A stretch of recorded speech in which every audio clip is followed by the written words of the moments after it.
আমাদের কোনো কোনো বন্ধু সংগঠন বলেছেন তারা যদি নির্বাচনে বিজয়ী হন তাহলে জামাত ইসলামকে বাদ দিয়ে তারা সরকার গঠন করবেন এবং এটা হবে জাতীয় সরকার, ঐক্যের সরকার।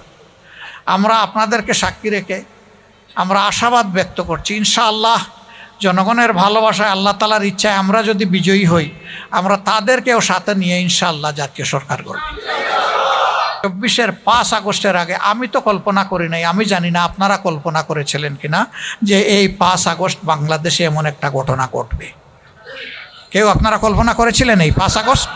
হ্যাঁ, সবাই আল্লাহর কাছে বলেছেন, আমিও বলেছি। আমিও মাতাফে গিয়ে কাবাগরকে সামনে রেখে চোখের পানি ফেলে ফেলে বলেছি, আল্লাহ মজলুম এই জনপদকে জালিমের হাত থেকে তুমি উদ্ধার করো।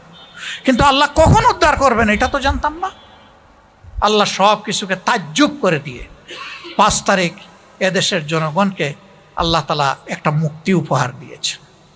এখন আল্লাহ তাআলা পরীক্ষা করবেন এতগুলা মানুষের জীবনের বিনিময়ে, পঙ্গুত্বের বিনিময়ে, ত্যাগের বিনিময়ে, শুধু 24-এ নয়, একেবারে সেই 9 সাল থেকে আমাদের 57 জন কমিটেড সেনা অফিসারকে হত্যা করা থেকে শুরু করে সেই যে হত্যাকাণ্ডের ধারা, জামাতে ইসলামের সিনিয়র নেতৃবৃন্দকে হত্যা করা, ফাঁসি দেওয়া, অসংখ্য নেতাকর্মীকে শেষ করে দেওয়া, গায়েব করে দেওয়া, আয়না করে নেওয়া, গুম করা, বাড়িঘর ভেঙে তছনছ করে দেওয়া, অফিস আদালত বন্ধ করে দেওয়া, অন্যান্য দলের উপর তাণ্ডব চালানো, হেফাজতে ইসলামের লোকদের উপরে এই তাণ্ডব চালানো, আলিম উলামাকে বেইজ্জত করা, দফায় দফায় জেলে নেওয়া, এই সব কিছুর একটা অবসান হয়েছে। এখন আল্লাহ দেখতে চান আমরা আমাদের হুঁশটা খাটাইয়া আগামীতে চলি কিনা। আমরা যদি একই পথে, কালো পথে, অন্ধকার গলিতে আমরা হাঁটতে থাকি, অন্ধকারে আমরা হারিয়ে যাব। আল্লাহ আমাদেরকে আলো দেখিয়েছেন, তার মেহেরবানিতে দুনিয়ার কোনো শক্তি আমাদেরকে এই বিপ্লবে সহযোগিতা করে নাই।